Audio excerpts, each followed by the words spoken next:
Hey, everybody. What's going on? Gotta remember to unmute. What's wrong with me? Good morning, good afternoon, good evening to everyone listening, wherever you are. Yes. Friends in the audience. Yes, this is great. Well, thanks for hopping on a Monday after the July 4th holiday here. Well, today, July 5th, is the observed holiday, so mostly everybody in the United States has off. We have off. Well, we have off from our regular jobs, but we don't take off for the show. Not for the show. But because it's the holiday, we've got a good friend, Mike Ham, in the audience, which we're excited about. Hello, Mike. What is up, Mike? Welcome. And, it looks like you made Patrick moderator instead of me. Well. No biggie. Fixed. Hey Mike, how is the audio? Can you hear Chris okay? Clap if you can. Clap your hands in the air. Woo! And how is my audio? Yes! All right. Thank you for helping us with that audio check. Always so important. Audio check 1 2 1 2. Check baby 1 2 3 4. What song is that? That's all that I know. I know the song, but I can't remember. Check baby 1 2 1 2. Check baby check. I'm blanking out on the artist too. Normally, that's okay. We'll figure it out. We'll figure it out. We'll get there. So welcome everybody. We're really excited to have you joining us live here today on the Chris and Amanda Show. And because it is the day after 4th of July, July 5th, Amanda and I wanted to do a 4th of July inspired show where we picked songs for each other this week that were, America inspired, patriotic inspired. I loved the list of songs you sent me this week. They were really good. I had a good time listening to them. So different from your songs you sent me, which is never a surprise, but it really is. I was like, wow, even our patriotic songs are so different. Yeah. I love it. And yours were good as well. And that was so on purpose because, first of all, I knew that I was going to get somewhere around the crop of songs that you sent me. And I was like, well, here are songs right from my 4th of July playlist. So let me scan this. And I go, which ones are going to be ones I can guarantee there's no way Amanda's heard before? So I was like, there's these songs I don't think that you've ever heard before. I guess we will find out. Yeah. So I'm hoping that they begin to make that they get added to your 4th of July playlist now. Spoiler alert. I hadn't heard any of them. Spoiler alert. We all know I read the end of the book and watch the last part of the movie first, so I'll just throw that out. Since I know everyone in the audience was on the edge of their seat about that. I'm sure they were. So, Amanda, do you want to tell everybody how the show works if they're new to listening to us for the first time? Absolutely. If you are new here, we are thankful for you, and we are thankful to all of our visitors and our listeners and our community that always come back. But how this show works is I pick 3 songs of my choosing. Chris picks 3 songs of his. Our music backgrounds are completely different, so it's always fun to see our reactions, and we rate each other's songs on a complicated scale of 1 record to 5 records. 1 meaning it's a dumpster fire, you're going to throw it away and never listen to it again. 5 is not only is it on our playlist to listen to in the future, but it's just one of those songs you just can't get out of your head, and it deserves to have like a trophy. And so those are our 5 records, and we've had several of them now that we're on episode 11. So hard to believe. Yes, episode 11. Last week, we officially started our double digits, and now we're 11 weeks old. 11 weeks old. So just doing quick math, so each episode has minimum, sometimes we throw in an extra of 6 songs. So that's 66 songs after today that we've rated. That's not bad. That isn't bad. That's actually really good. I didn't even count them up yet. So that's actually that's impressive. It's very impressive. And we haven't even scratched the surface yet either of all of our song choices. No, I know I have so many that I'm like, oh my gosh, I can't wait until this is on the list. And I there's a know. couple that keep getting kicked off by our Patreon voters, which, I Chris, do know. you mind taking a moment and explaining what that's all about? Yeah. Yes, I will. Thank you. So so yes, the Chris and Amanda Show has a Patreon account, and as a member of our Patreon, you not only help support the show, because believe me, this isn't anything that Amanda and I are making any sick money off of. However, we do have some bills to pay around here, and it does help pay some of those bills. But as a Patreon member, we definitely created some fun perks. One is that we create additional content that we put up there. So if you've seen anything that we posted on our Instagram account, and last week we did a special one just for Instagram, which is we do a lot of music video reaction videos where Amanda and I watch a video and we we just react to it, which is usually pretty funny, and at least we think we're funny. I don't. Absolutely. I hope you all agree with us. But another cool perk that we have is that you actually get to, as a member, you actually get to dictate or sway some of the songs choices that we have on the show. So as Amanda explained, we do 3 songs each. Those are the ones that are on the show. However, in Patreon, we post 4 songs each. And so you get to decide which of the 3 songs are the 3 that we're going to be handing off to each other for the Monday show. So you definitely get a say in that. Plus, there's all kinds of merch and swag stuff and other cool, fun things that Amanda and I are working on behind the scenes. And there's also also access to the video version of the show as well. Because as Amanda and I do this, we do record a video version that gets posted as well to Patreon members. So that's all that cool stuff that's going on there. Plus, there's a little like secret, well, not so secret, but it's there. It's our hidden tier. It's our karaoke tier of if you want to see Amanda and I sing any song of your choosing, we will do a karaoke version together and post it for you. I am you can commission shocked. a song. No one has done that yet.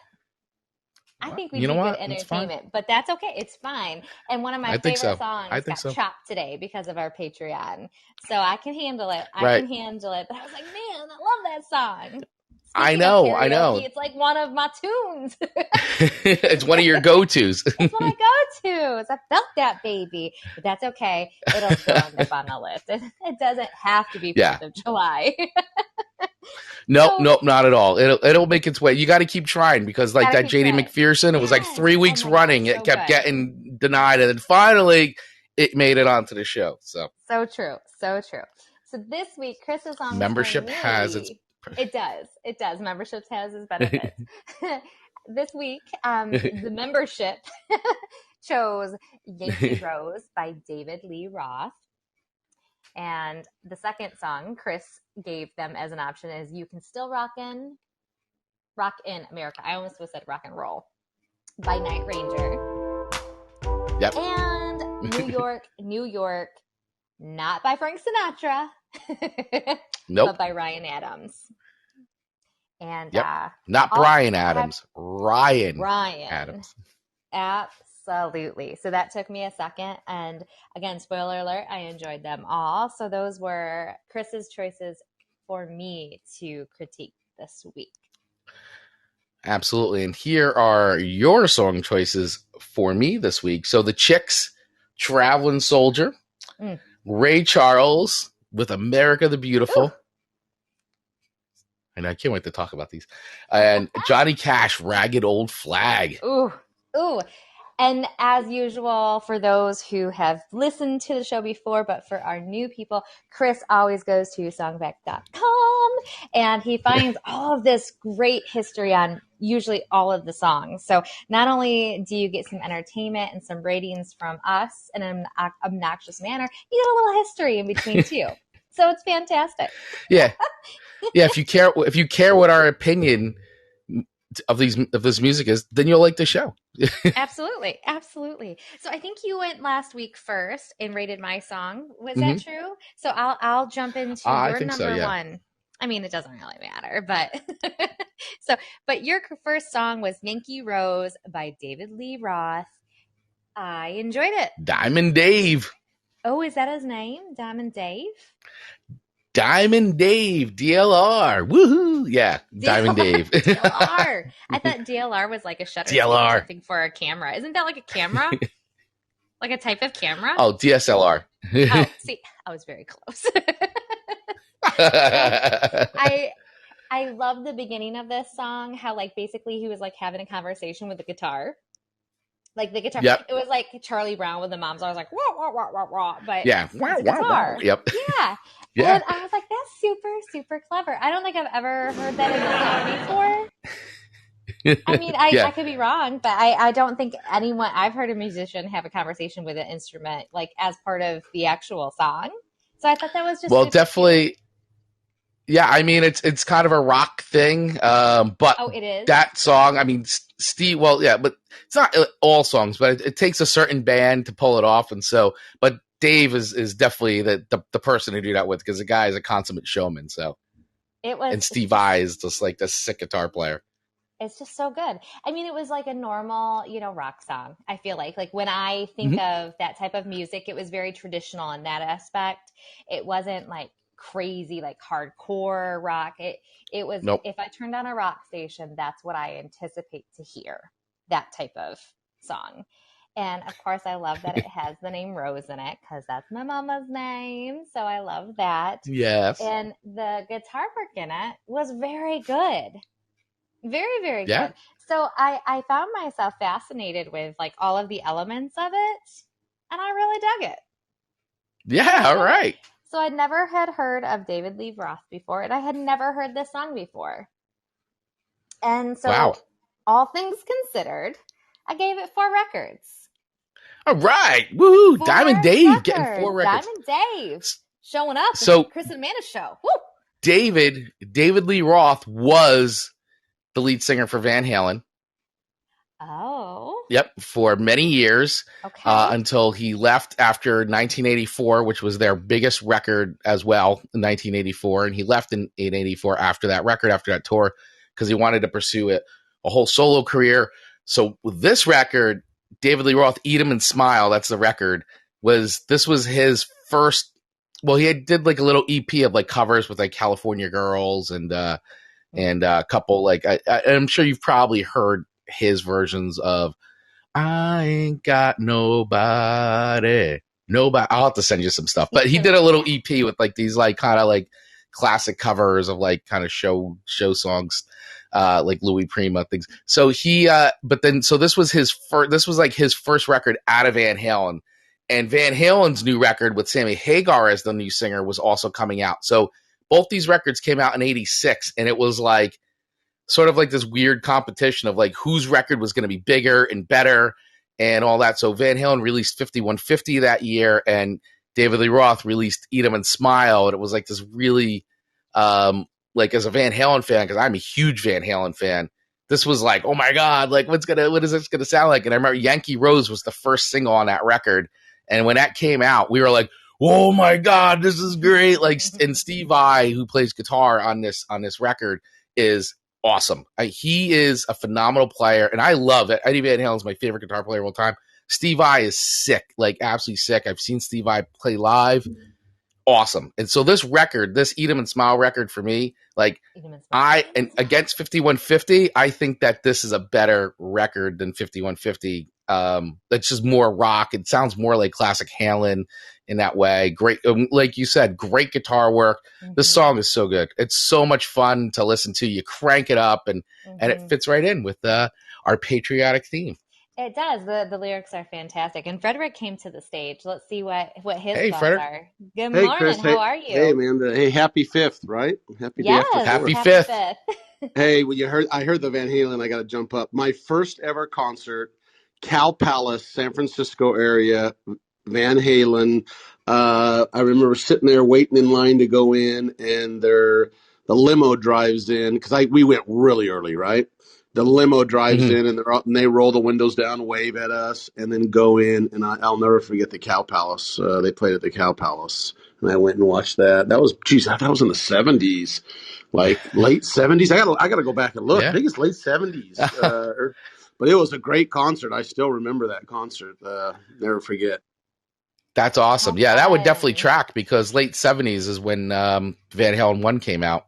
Yeah, yeah, and it really, in all honesty, everyone says, oh, when they show up to concert, they're not quite as good. And don't forget, back then in the late 70s, they didn't have all the technology they have now to make the singers sound No. better in concert, right? But Yes. they Right. sounded really good, man. It was just good. Everything was spot on. It was just That's great. awesome to hear.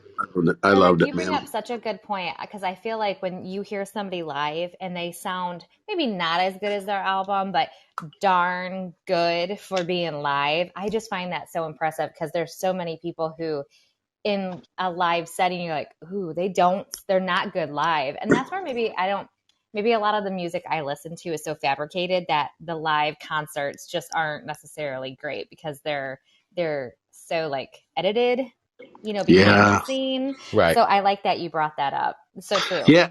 Yeah, nowadays though, especially Amanda, right? They have the Yeah. technology now. And I can't remember, you guys probably know the technical, but I know they've got technology that makes them sound so much better.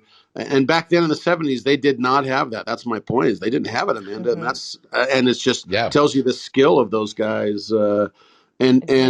you know what? They just sounded good, man. I That's love awesome. that. Such a good point. Frederick, thank you for hopping up and adding to that song rating for us. Feel free to Yes. stay on the stage and hop in whenever you might have something else to add.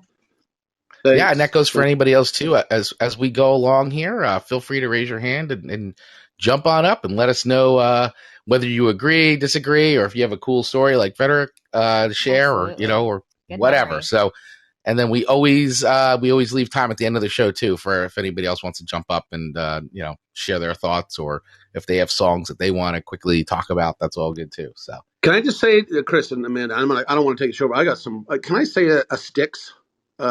Give you a Styx little story really quick. Sure. sure. So Styx, watched them, phenomenal, great. And we had a band. I was in a band in the 70s and early 80s. I played the piano. I started playing when I was 6, and I played till I was like 28. But so I love to play the Styx and REO Speedwagon and all that stuff. I played, Hmm. and we were terrible, by the way. Our band was not good. Um, but the best part about it is we saw Dennis D. Young on his own probably 10 years ago. Uh, Hmm.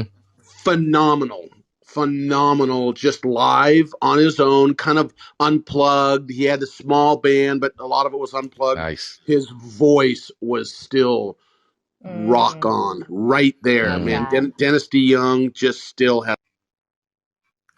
That's Yeah, he so does. He's got an amazing voice, Dennis DeYoung. that's awesome. So fun. Thank you, Frederick. I Thanks, love Frederick. when Appreciate it. they stay like true to who they were and they continue Yep. to, still Yeah. perform. Love it. Love Yep. it.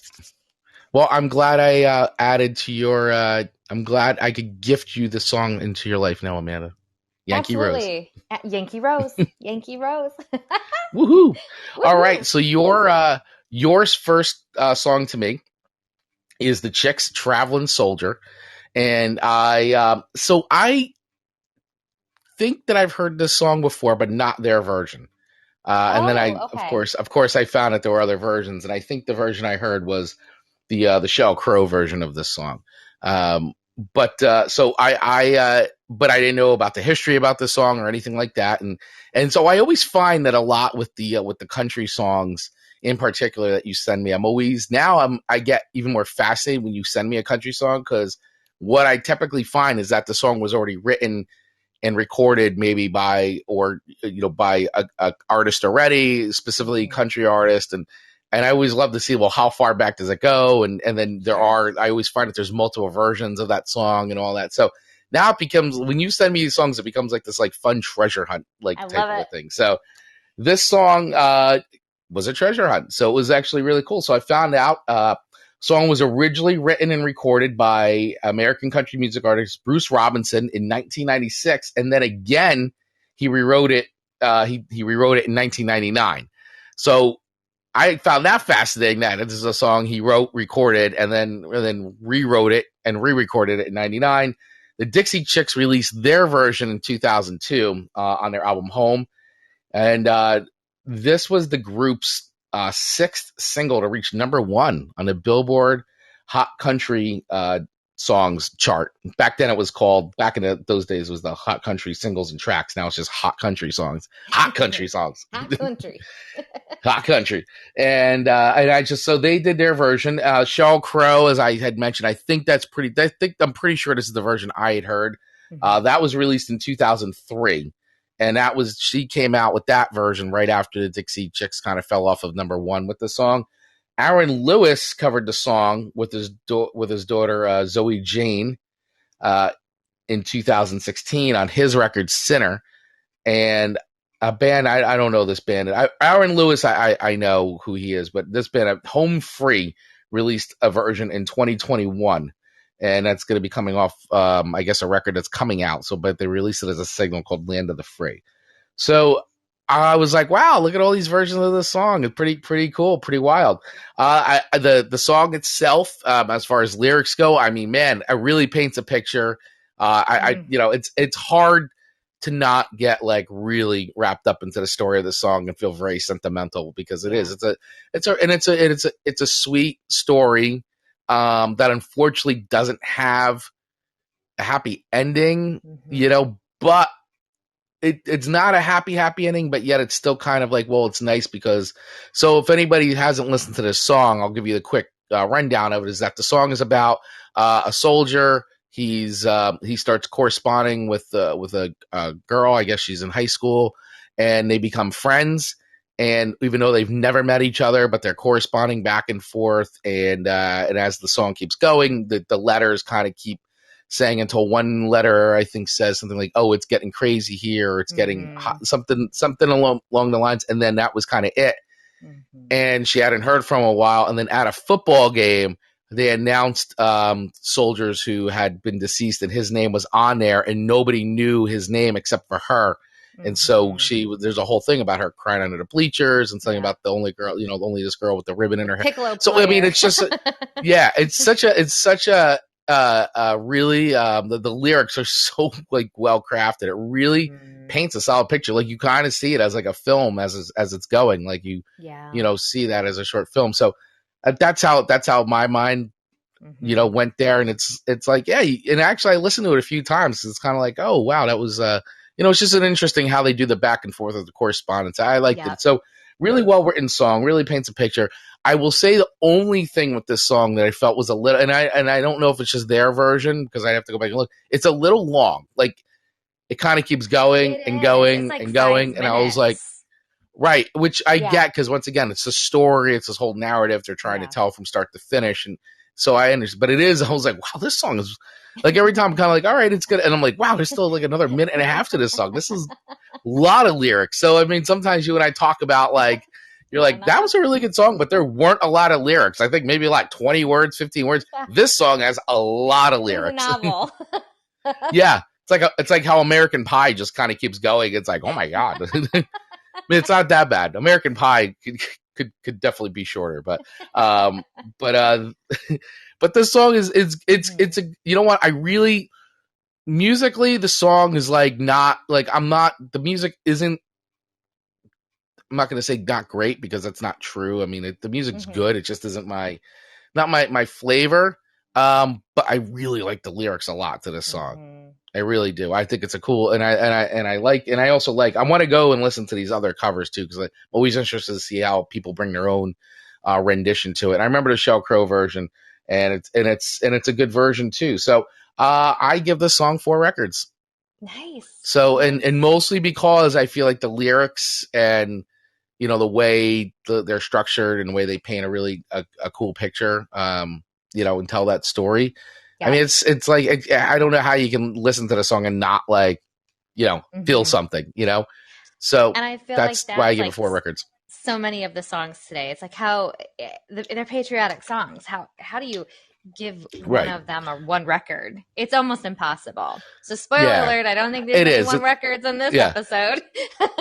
Yeah, I don't think we're getting any one records on this episode, but I mean that's true. I mean, but listen, you know, I mean, some songs though you do listen to and you know they're patriotic, but I mean, you know, sometimes there's a line of things. It's like, all right, that's kind of like borderline like cheese ball, like you know what I'm saying? Like, yeah, some patriotic songs are a little like There are some that are opportunist, like, you know, where they're like, okay, we know that this can become a hit just because it's patriotic. Let's try and get it in there. And so they have some keywords, you know, like a search optimization. Right, exactly. Like, I'm going to optimize the song for maximum patriotism. Absolutely. I agree. And that's where I think Travelin Soldier, it's a very powerful story and a very realistic one that, you know, freedom isn't free. And, you know, people who lose their lives leave loved ones behind. And it's I like that you gave it 4 records. Thank you.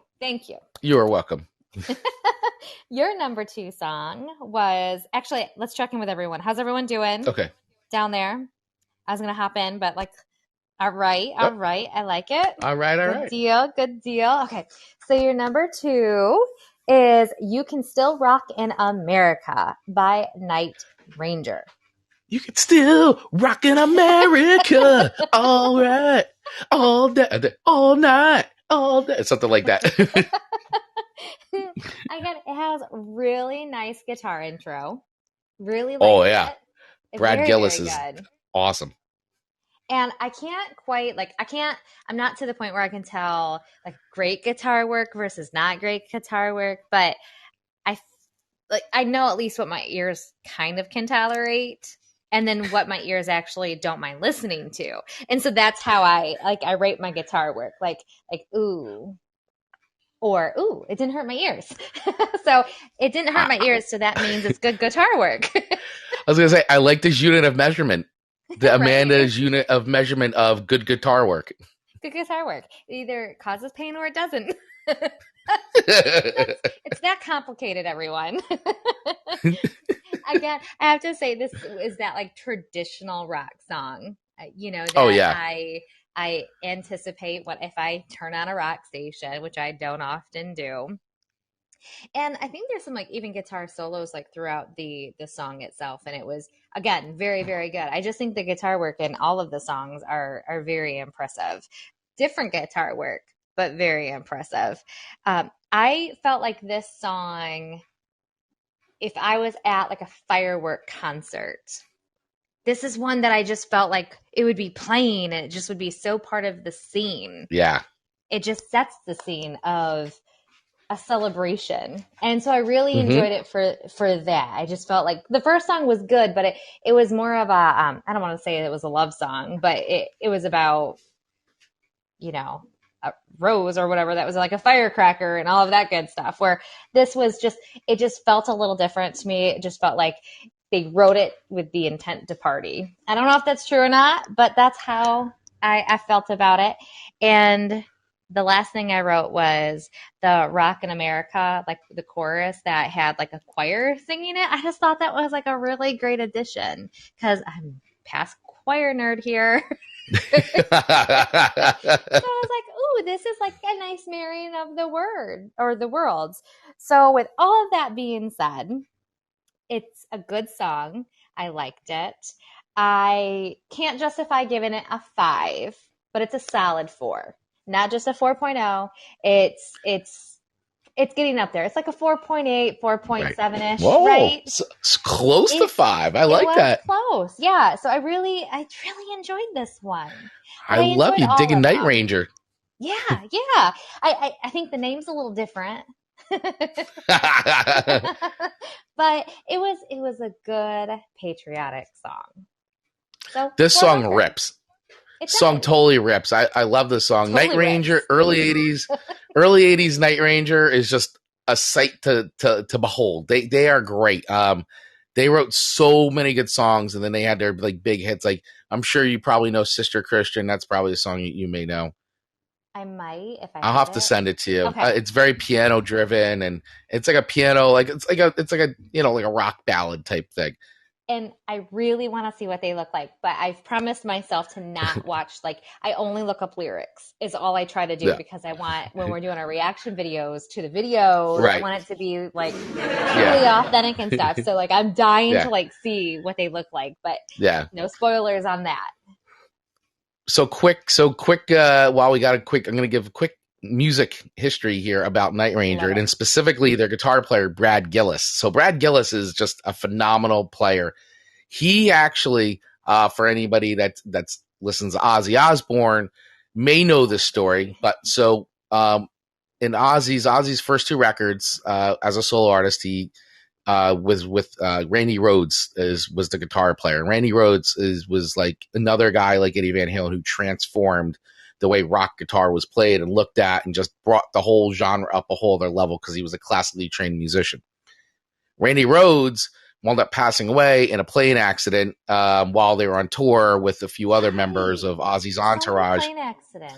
They wanted to go for a ride in a plane. He went for a ride in a plane, and the plane crashed, and he passed away. And so we lost this is back in '82, and we lost a tremendous musician who, like, totally. I mean, thinking about what he would have been capable of today with the music he was creating. Yeah. That being said, but Ozzy was still on tour. They were trying to promote the record, and obviously he was devastated. I mean, this was huge. So, but they needed to kind of keep the things going. They needed to find a guitar player, and Brad Gillis came in and auditioned and was the replacement for Randy Rhoads for a short amount of time, but only and live for like a live setting. And actually they did some of that, and then he wound up doing like a little like tour as with just playing old Black Sabbath songs, like just trying to get back. So anyway, Brad Gillis was Randy Rhoads, like the immediate fill-in while they looked for someone permanent, and then Night Ranger had kind of started taking off. And he left and went to join back with Night Ranger because Night Ranger was starting to get some commercial success at that time. Because when he did this, Night Ranger kind of wasn't like on the map yet.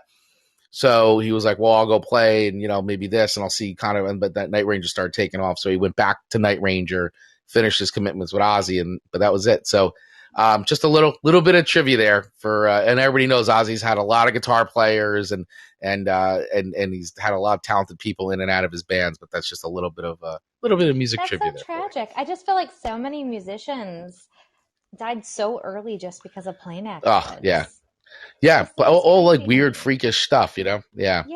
When you think about like the Big Bopper and Richie Valens and Buddy Holly, how that so which we found out with the Waylon Jennings story. Mm-hmm. That Waylon Jennings was supposed to be on that plane, and he didn't get on the plane. See, that's why not only do you hopefully get some good laughs from this show, but you really get some good entertainment. I mean, some good history is what I'm meaning. Little music history. I haven't heard that used in that way in a while. Raphael was saying rips. Did I say rips? Oh, rips. Yeah, the song rips. It rips. Like that guitar, that shreddery. Oh, it's so good. You can still rock in America. All right. All right. Oh, my God. Love that song. You really can. Yes. Thank you. Still rock in America. Yes, you can. You can still rock in America. That's right. Night Rangers decreed it. That's our public service announcement for today. You can still rock in America. That's right. If there's anything you learn on a Chris and Amanda show, it's that you could still rock in America. That's right. Rockin' with Dockin. Rockin' with Dockin. Rockin' with Dockin. Or today, it's Rockin' with Amanda and Chris. Yes. Love it. All right. So, well, thank you. To keep the show going here. So your second song to me was Ray Charles, America the Beautiful, his version of America the Beautiful, which I feel like if you haven't ever heard this version, I mean, it is such a great version of to me, it's like the version of this song. I mean, America the Beautiful has been done so many times. I mean, if any kind of sports games, you've heard it done in every which way. But I'll tell you, Ray Charles' version of this song is just like, you just hear it, man. You hear the soul, you hear the passion. It's just great, phenomenal musician. But as I got to, because I was like, wow, the history of this song is actually fascinating when I started digging into it. So I do have a bunch of notes here that I want to share with people as I was digging Got my into some of the coffee. history of the song. So, Share away. so I found a lot of these notes on songfacts.com as I always try to do when they have them there. But so some interesting background about this song. So the lyrics to "America the Beautiful" was written by a professor named Catherine Lee Bates, who wrote it as a poem that was first published in 1895. And at the time, America, this was something I didn't actually even know. At the time, America, the word America was rarely used in reference to the United States. It does not appear in a Star Spangled Banner. But over the next few years, when the country claimed Puerto Rico, the Philippines, Cuba, Guam, and Hawaii as overseas territories, it was much more than a collection of states and better described as an empire known as America. The song helped to popularize the term, which Theodore Roosevelt used regularly when he became president in 1901. America the Beautiful became a song in 1926 when the poem was combined with the music of a hymn written by Samuel Ward called Materna for a contest by the National Federation of Music Clubs, and it remained the most popular America song until Kate Smith recorded Irving Berlin's God Bless America in 1938. I find this stuff like fascinating. So the lyrics were written by Catherine Lee Bates, and Samuel Ward was actually a church organist and a choir master at the Grace Episcopal Church in Newark, New Jersey. Really? And the two never met. They never met each other either. So, I was like, wow, look at that. New Jersey, New Jersey. Still always bringing it. New Jersey, always bringing it. The words were, the poem was actually originally entitled Pike's Peak, and it was first published on the 4th of July in 1895 in an edition of the church periodical, The Congregationalist. It was at that time that the poem was first entitled America. Many artists have recorded this, including Frank Sinatra, Elvis Presley, but Ray Charles' version is by far the most famous version. His version was adapted, arranged, and recorded at RPM International Studios in Los Angeles to celebrate the bicentennial of the United States of America's Declaration of Independence from Great Britain. The recording was released on Crossover Records in April of 1976. So just wanted to give a little background about just the song and how it evolved, because I actually did not know any of this. I just, I mean, you hear it, you don't think to like, where did it come from? And, and actually in school a lot too, like you're taught about the Star Spangled Banner, right? And that's one of the things that you learn in school in history here in the United States.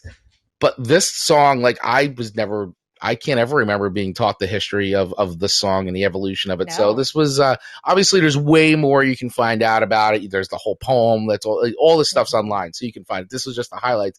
But this is how I just found that interesting, how the poem became the song, and would put music to it, and then here it is, and then you have this Ray Charles rendition of the song that is just a soaring, beautiful song. I mean, he does it really great in the only way Ray Charles can do it. So, this 5 records. I mean, it's like not even like a question. I mean, this is a 5 record version of this song for sure. It's just so. I challenge, and maybe I'm just partial to it, but I challenge anyone who's just walking around. If they heard that start playing, like, I just feel like everyone would pause for a second and just like reset and listen, just because it's that good. It's such a showstopper. Yeah. And that's what 5 records is all about. It is. And exactly. And there's so many great videos on YouTube of him performing this version, live at I think the World Series. He did it great. And he's done it, I think, before Super Bowl or something.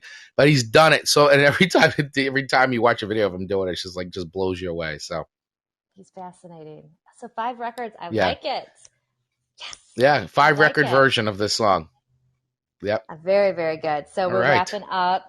That was our second set of songs. How's everyone doing? Everyone agree with kind of how it's been going? Clap if you are happy with our scoring thus far. Nice. Thank you. All right. And Mike said, New Jersey all day. As a fellow. All day. All day. All day long. I love it. So good deal. Good deal. We're moving to our third songs.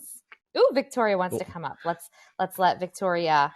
I think she's gonna add to maybe something we just discussed. Welcome, Hey, Victoria. Hey, how are you? Oh, this is such a fun show. Thank you. I just wanted to add two little things. The first one was when you were speaking about some wonderful musicians that we've lost in plane crashes. I thought of Patsy Cline. Yes. Oh, yes. Yes, absolutely. Oh, yes. Right? Heartbreaking loss. Yeah, she was the way she captured a song and just the emotion that she gave, and then everything that she went through to get to that point in her life. Every time I think of her, she's amazing. And the second thing was just to share just a personal experience. I had the absolute joy of seeing Ray Charles at the Hollywood Bowl. Wow. That is awesome. And that only came about because I happened to be living in LA at the time, and a friend of mine was in New York, and she said, "Oh, I just saw Ray Charles." And she was just raving about him. And then all of a sudden it just came up that he was coming to the Hollywood Bowl. So I was like, oh my God, based on my friend, because she's awesome, I had to go and see him. And so, yes, I love everything. I love his work in general, but how he does America. My God, he did. And I think what I love so much about it, and maybe it's why it's interesting, because you said we don't talk about it in school. And I thought of two things. A woman wrote the poem, and an African American sang it like that. And I thought that was interesting. I don't know what's subliminal about that, but that's what came to mind. But yeah, it is just beautiful. Just beautiful. So I wanted to thank you for sharing that information and just popping it out that. I hope that's okay. Absolutely, Victoria. Thank you so much for hopping up to the stage and sharing your story that you were able to see him. I know not a lot of people can say that, so that's such a great opportunity. Thank you, Victoria. Thank you. Oh, and highly recommend the film. Okay. Thank you. Yeah, it is good. Feel free to stay on the stage if you want, or go down to the audience, whatever you're wanting to do. We're friendly and we won't bite. Thank you. That's true. Thank you, Victoria. That was great. Wonderful. All right. Chris's third and final song for me to rate was New York, New York by Ryan Adams. And I had, of course, never heard it before. I had never even heard of Ryan Adams. I was like, Ryan Adams, New York, New York. There was a lot of conflicting things because I had heard New York, New York, but by Frank Sinatra. And I had heard of Ryan Adams, but not Ryan Adams. So I was all sorts of confused when you first sent these songs over. I thought you might. I was like, wow, I had to really Google just to figure it out. And so I'm going to say this one as well had a really nice intro. I feel like all three of these songs had a really nice entry into the songs. And do you know, I listened to this probably 5 times before and my notes were like, how is this patriotic? And so I finally Googled the lyrics, and the very first words were, I shuffled through the city on the 4th of July. I'm like, how did I miss that? Now, for everyone in the audience, we know I make up words, so I just must have walked right over that. It in my head substituted 4th of July for something else. Because I was like, how is this patriotic? Because it talked about Christmas is in there a little bit too. So I was really confused. So once I Googled the lyrics, I'm like, oh my gosh, how did I miss that? And now it seems so obvious when I listen to it again. But so I answered my own question by a little research there.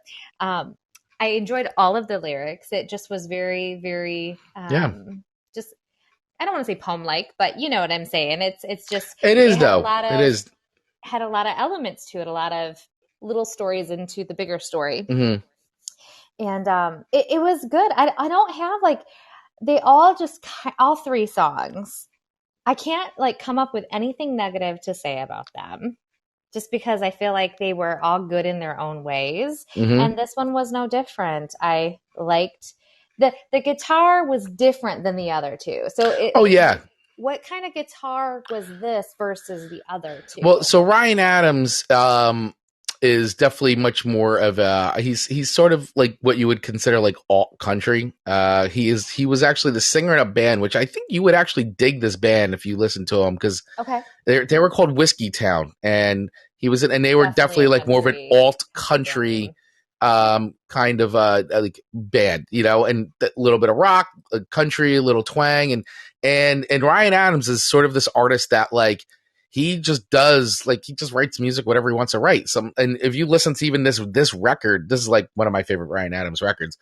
It's a mix of everything. There's some more country honky tonk kind of stuff, and then there's more like things that are this, which is like sort of like that like folkish rock kind of a feel, and it's just great. And this song is that, and I feel like it's very emblematic of the song itself, like this kind of this love letter to New York type of thing, and you know, just talking about his experiences and, you know, in New York. And I love how it just starts with like, you know, shuffle my feet on 4th of July. Like I think that's so great.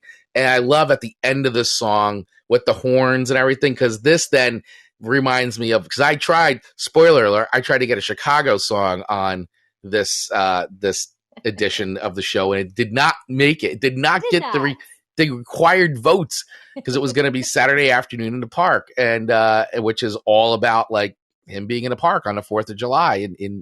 But so the end of this has got that like Chicago kind of feel with the horns kind of mixing over each other.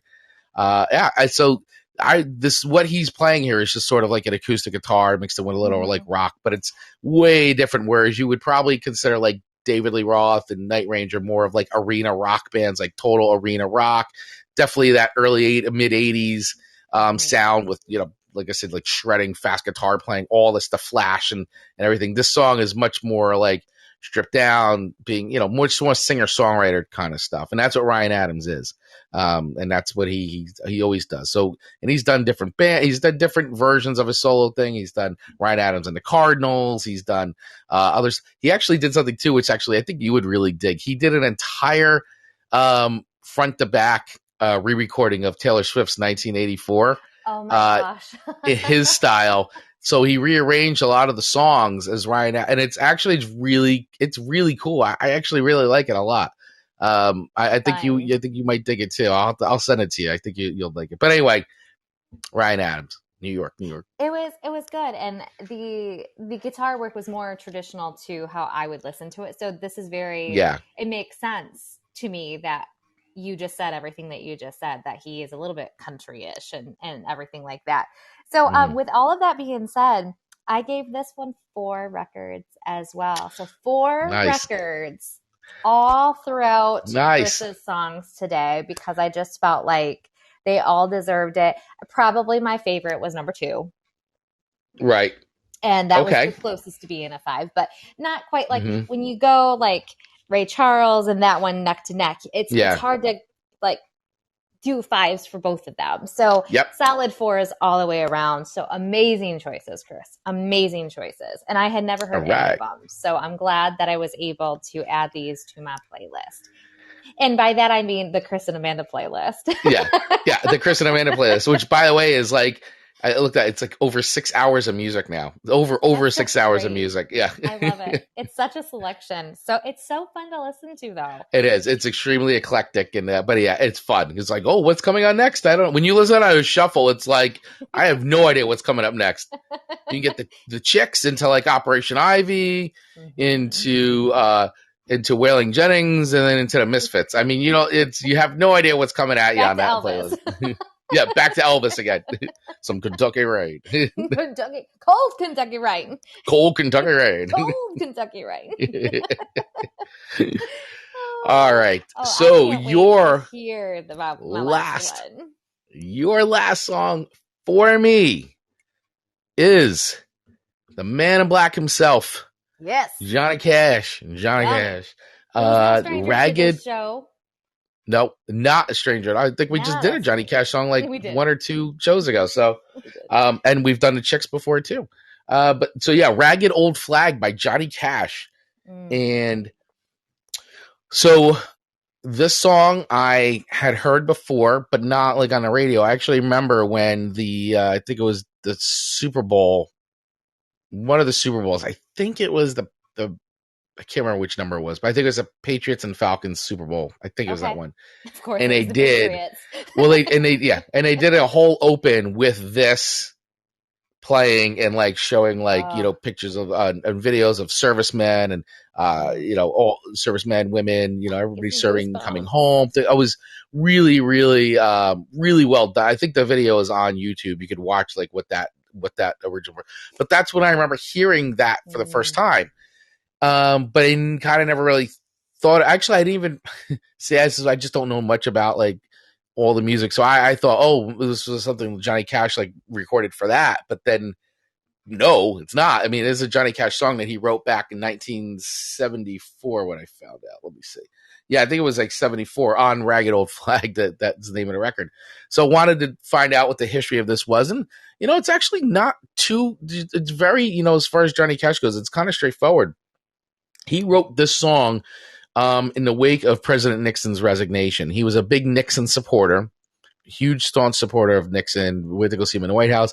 But after his resignation and downfall, things, Johnny Cash was kind of like, he started thinking a lot about like, wait a second, like it just made him start questioning and wondering about things about, America. And so this is why he wrote this song. So he just had some doubts because of Nixon's policies regarding the Vietnam War as well. And so this was just sort of like his like outpouring of what he was thinking at that exact time, Ragged Old Flag. So I also like that he did this in a spoken word style, because it does feel like a poem, it's just that cool spoken word, like only he can do it. Like his voice is like, there's certain really people you hear and be a song. Right, I know, it's literally like a poem that has some music behind it. Like that's like America, America the Beautiful. It was a poem. They threw some music behind it. And that's kind of what this is, even more spoken word. Whereas America the Beautiful, when you hear Ray Charles sing it, it's like it's amazing. So so if anybody doesn't know this song, I highly recommend you check it out. You listen to it. But basically, just what the song's about is he tells a story about a visitor encountering an old man in a town square, and they talk about what both the flag and America has been through together. The song is reflective of Cash's patriotism and his love of America, and that's part of the reason Cash gained such crossover appeal among fans of country, rock and roll, blues, folk, and gospel. So, this was his like right place, right time for him to like want to write the song. And it was something that when it was released, it was great in live performances, but never charted, or it did chart. I'm sorry. It charted, only reached number 31 in the country, which is kind of like weird to think that like Johnny Cash released a song and it didn't go right to number one or even in the top 10. It was like, it's a song that really, once again, and you said it well too. It's like calling it a song is kind of like, it's really a poem that he wrote with music behind it, which I guess you could say is a song, but it's not in the traditional sense of it's more some of narration than right. Yes. Yeah. And he's just really telling a story. It's like you just hear him telling the story like at a campfire or something. So but this was apparently this was a really popular live song for him to do, and unfortunately it didn't do too well in the charts, but because of things like being used with the NFL and some other things, it really was a song that gained a lot of traction, gained a lot of new fans, and it was a good, it's one of these songs that when you listen to it, you really are kind of gripped by where it's going, and he keeps going through like the ages, starting with the Revolutionary War. And obviously being written in the 70s, it reaches a point, through Vietnam. I know that when he did a live version of this, I think in the 2000s, he kind of incorporated some of the stuff that was going on in the Middle East and things like that. And, and after too, this was another song that really found a real second life too with, after September 11th and all that. So, it's kind of one of these songs that he wrote, and it's sort of like has been there for the nation when, things happen and people are really, need a song like this to get through things, or and so I think that's because it's how he wrote it too. He wrote it as a way of working through the things he was feeling at the time about the country and his support and things like in the Vietnam War and all those types of things. So it's Johnny Cash, the Man in Black, it's Ragged Old Flag. I mean, there's nothing, you can't really there's absolutely nothing negative to say unless you're just like, hey, I don't like a spoken word song like this, and I'd rather him do more of the traditional stuff. But I mean, at that point, well, what's traditional? It's just it's Right. what he was feeling, and he did it, and there it is. So exactly what he does. yeah, right, and that's what Johnny Cash does. Like he's like the punk rock country guy, man. What he says is what he does. What he That's feels is it. That's it. That's it.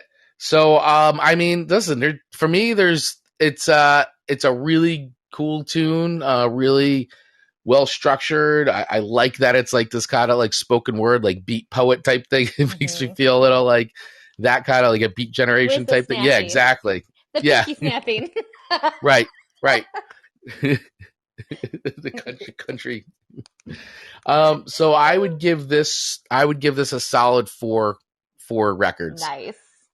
And the only reason why I don't give it 5 is because when you hear like America the Beautiful, you're like, this is perfect version.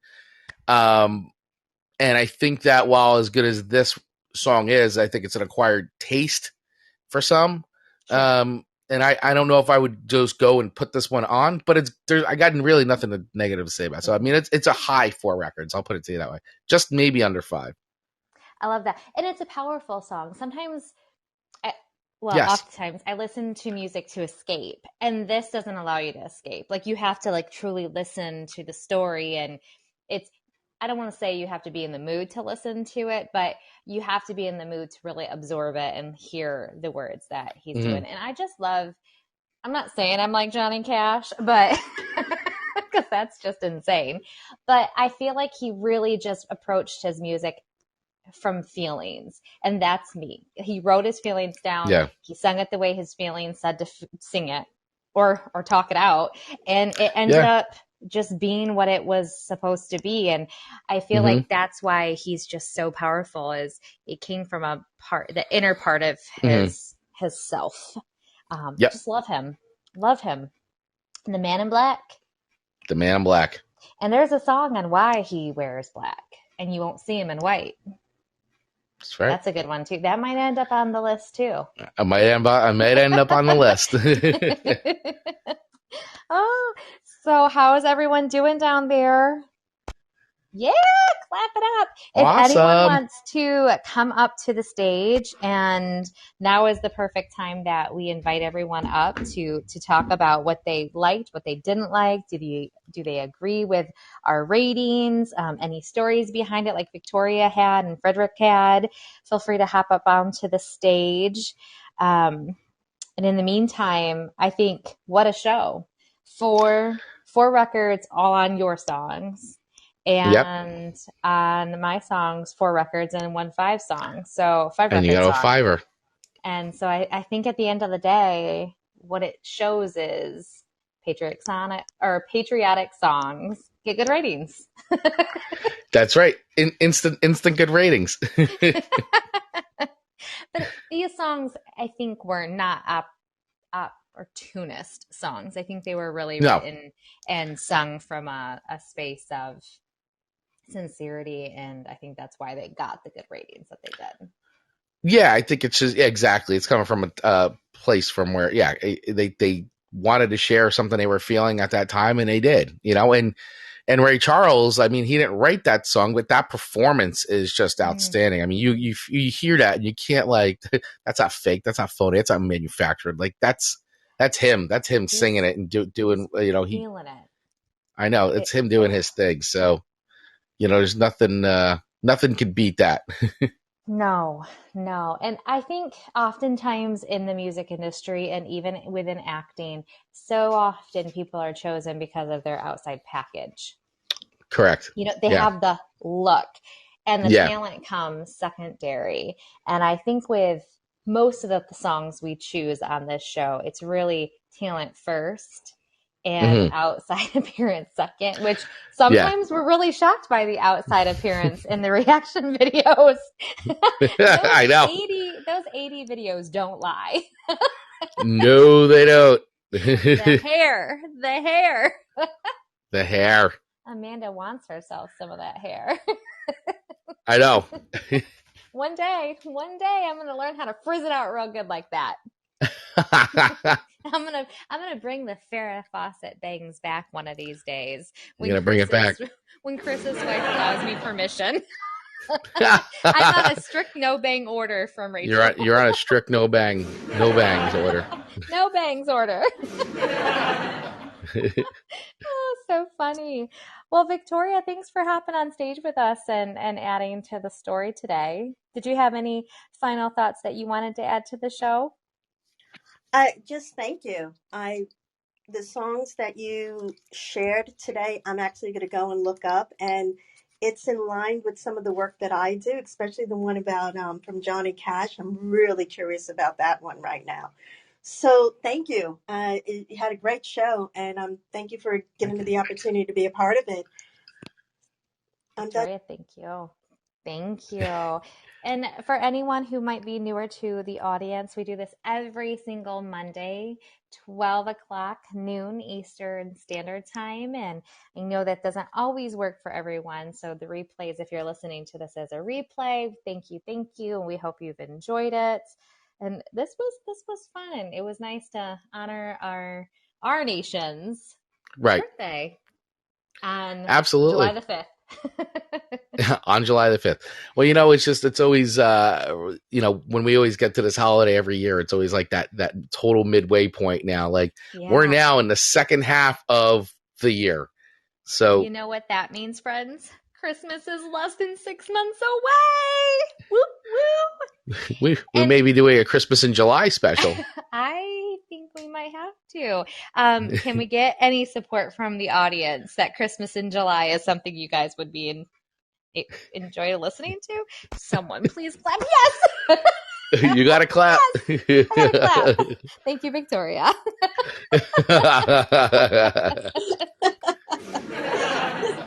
I just think that I had a friend who does that. He goes shopping in July for his Christmas presents, so he's all prepared. And I was thinking about how you can actually introduce all these wonderful songs that people, because you always get the traditional songs, but to start introducing some of the other songs that are available to start incorporating, because we just have to plan so much in advance now. I just think that would be great. So I think that would. Victoria has spoken. Thank you. I am a Christmas music connoisseur. I collect specialty Christmas songs from all over. So I have so many wonderful holiday songs to share with Amanda that I can't wait to do. Oh my gosh. Mine are much more traditional. But yes, mine are not. But maybe the version or who's singing it isn't the most popular and traditional version of it. So I'm excited to share.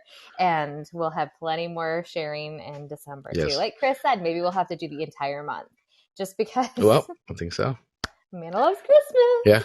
Well, what I think we'll do too is we'll, if everybody's looking for that playlist for the holidays, I think that what you and I will do is start constructing the official Chris and Amanda holiday playlist. So that's what we'll do. And we'll start that with a Christmas in July episode. That would be so much fun. So my faces in the video version of this are going to be very happy looking. Yes. I mean, think if we could have our own CD at some point of our top songs. Right. That'd Chris be great. and Amanda Holiday Edition. That's right. The Holiday Edition. Holiday Edition. Oh my. If you think about it, it's like Leonard Maltin who curates films. You're just curating songs. That's a great idea. This is just the beginning. We're wishing it up. I wish you could all see Amanda's face right now because it's amazing. Amanda's I think we all just gave Amanda an early Christmas. Yeah, exactly. We just gave her an early Christmas present here. I can see it now, volume 1. Yep. Because the next one is also in her mind. And, the thing is, Chris and I just love doing this show so much. It makes our day. We count down the days until, Happy Chris and Amanda Day, which we're gaining momentum. I mean, I think Hump Day is going to be a thing in the past. It's going to be Happy Chris and Amanda Day. It's going to be trending one of these days. I mean, we're owning Mondays. we're owning Mondays. We're owning the market share on Mondays. Everyone else can fight over the other 6 days. But we need those Mondays. Absolutely. I love it. Yeah, it's so great. Thank you all so much for hanging in there and tuning in with us. And hopefully you enjoyed the history lesson that Chris provided. And maybe there wasn't as much entertainment on this one just because the topic and the theme was a little bit different. And, the songs themselves were just so solid. It's just a lot of good conversation that came out of this episode. Yep, absolutely. Yeah, I mean, when you do something like this, it's like there's nothing really, this isn't like giving you Misfit Skulls, Right. But it still was able to introduce some new music that you hadn't heard before, and and vice versa. So it's like listening to some of these songs and learning about them. It's great. It's fun. It's all good. So really happy to have done this episode. This was a fun one. This was fun for sure. So if anyone wants to access that playlist that we speak of, if you just go to thechrisanamandashow.com, you can find all of our information there, links to our past shows, the Spotify playlist, and information about ourselves. That's a great way to contact us if you're wanting to reach out and just have a conversation. We also invite you to come over to our Instagram page. We're very, very active over there. And so feel free to send us a message over there as well, because we'll both get a copy of it and we can see it and we'll both respond. If you have any ideas for themed shows, feel free to send us a DM as well. We just ended up on TikTok thanks to our good friend Chris here. And we're having a lot of fun on there. And Chris just did a YouTube channel for us as well. So stay tuned for that. We are expanding the Chris and Amanda empire. Yes, we are. There will be lots more content. We hope you all enjoy it as much as we love making it. Yes, absolutely. It's too much fun. It's great. And I guess lastly, we're going to do our normal after party over on IG. Every time we close down the show, we head over to IG and do a live. So if you want to be part of our Instagram live over there, feel free to find us over there at The Chris and Amanda Show is the handle. And hopefully we'll see you over there. Chris, any final thoughts from you? Just so happy. We're on episode 11. We're just wrapping up episode 11. This is great. I'm loving this. I really appreciate everybody who's came and spent some time with us live today on the day after the U.S. holiday here, July 4th, yesterday, July 5th. So, and I hope everybody's going to enjoy the rest of their day. Enjoy the rest of your Monday. And for those of us that all have the day off today, hope you guys have a ton of fun hanging out, eating whatever leftover food and finishing whatever leftover beverages from yesterday, and just relaxing and enjoying the time with friends and family. So I really appreciate all of you spending some time with us today. It means a lot to Amanda and I. So thank you all so much for your awesome support. Love you guys. Agreed. Thank you. Yes. And Victoria and Frederick, thank you for coming up to the stage. And everyone who commented, thank you. And we will hopefully see you over on Instagram. Until then, see you guys next week. Bye-bye. Bye, everybody. Bye, everyone.